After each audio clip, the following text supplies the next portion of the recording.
Assalamu alaikum students. Mathematics 4024. This is a question on trigonometry. I took this question from the past paper. The year is November 2009, paper 2.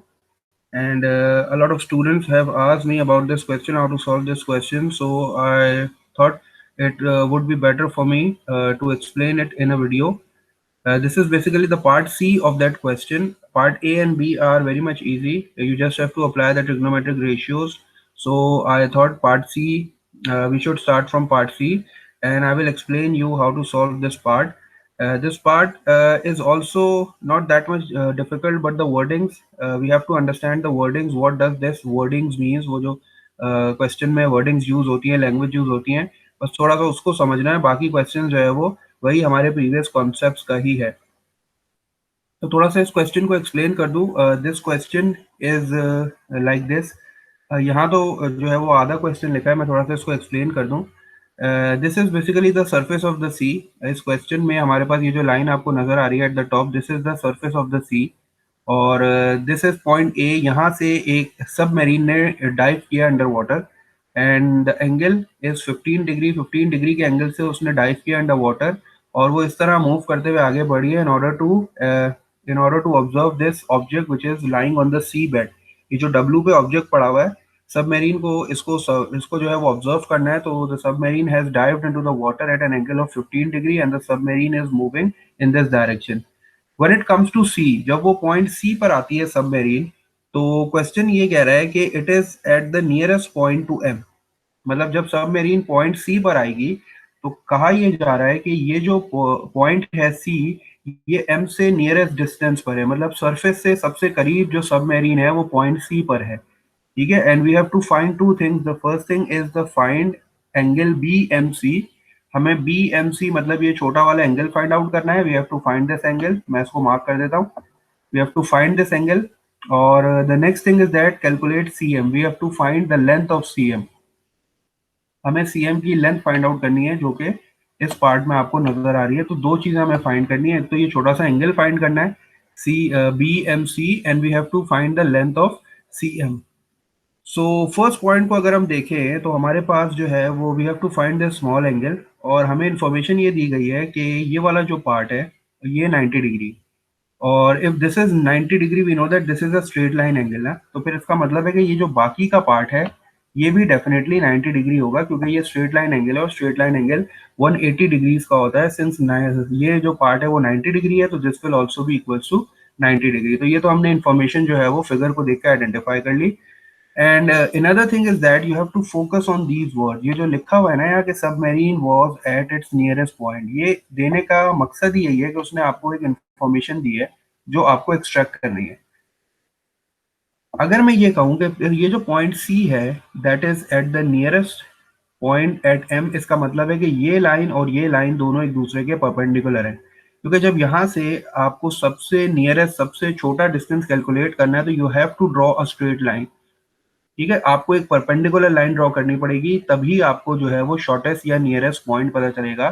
तो इस information का मतलब ये है कि this angle is also given to us that is 90 degree. क्योंकि ये बात कह रहा है कि submarine was at its nearest point to M. मतलब ये जो डिस्टेंस है ये सबसे छोटा डिस्टेंस है.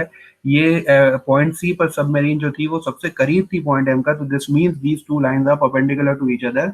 मतलब ये ऊपर वाला एंगल जो है ये वाला जो एंगल सी है ये 90 डिग्री है क्योंकि ये दो लाइंस एक दूसरे के परपेंडिकुलर है. तो अब मुझे जो है वो ये स्मॉल वाला एंगल फाइंड करना है. तो मैं जो है वो इंटीरियर एंगल्स के सम पे अगर फोकस करूं, if I am considering this bigger triangle, अगर मैं इस बड़े ट्राइंगल की बात करता हूं तो मैं इस तरह की एक फिगर आपके सामने रफ सी बना देता हूं.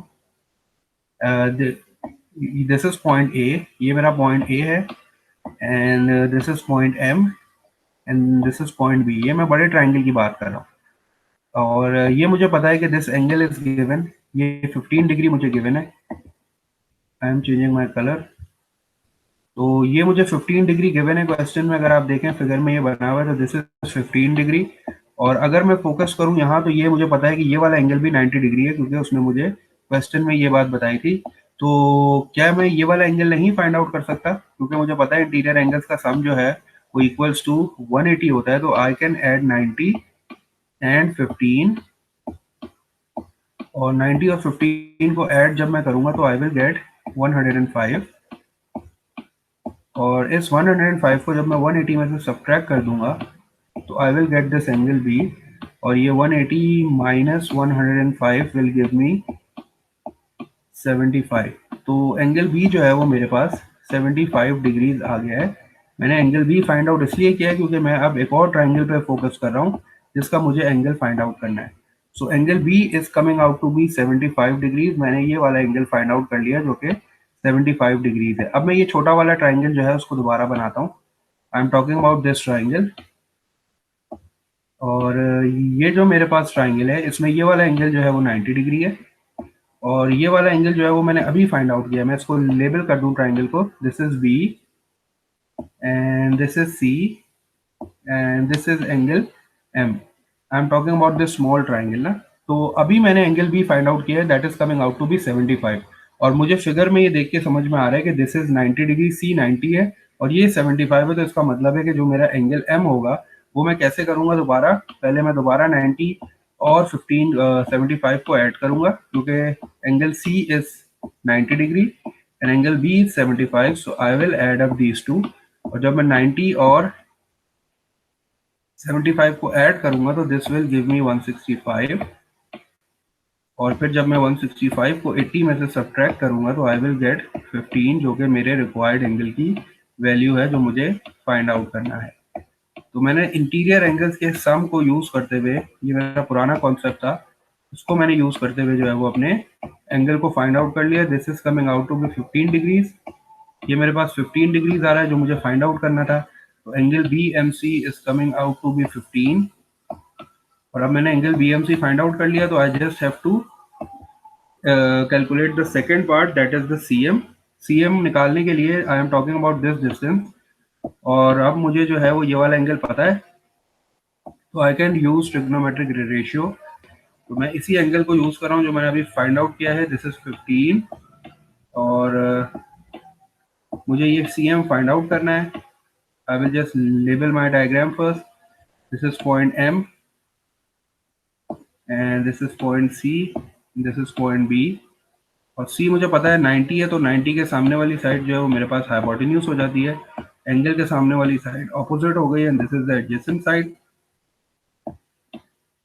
और मेरे पास जो है वो ये 10 गिवन है, दिस इज हाइपोटेन्यूज, तो हाइपोटेन्यूज मुझे गिवन है और मुझे एडजेसेंट फाइंड करना है। So I will be going for cos theta.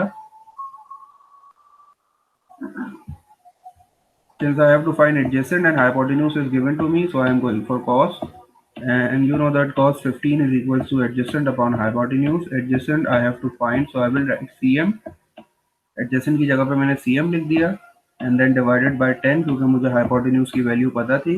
और जब आप कैलकुलेटर यूज करोगे तो cos 15 आप निकालोगे और जब उसको 10 से मल्टीप्लाई करोगे तो you will get an answer of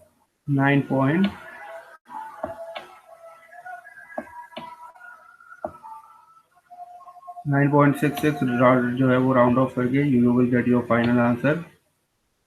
9.66 meters is the length of CM.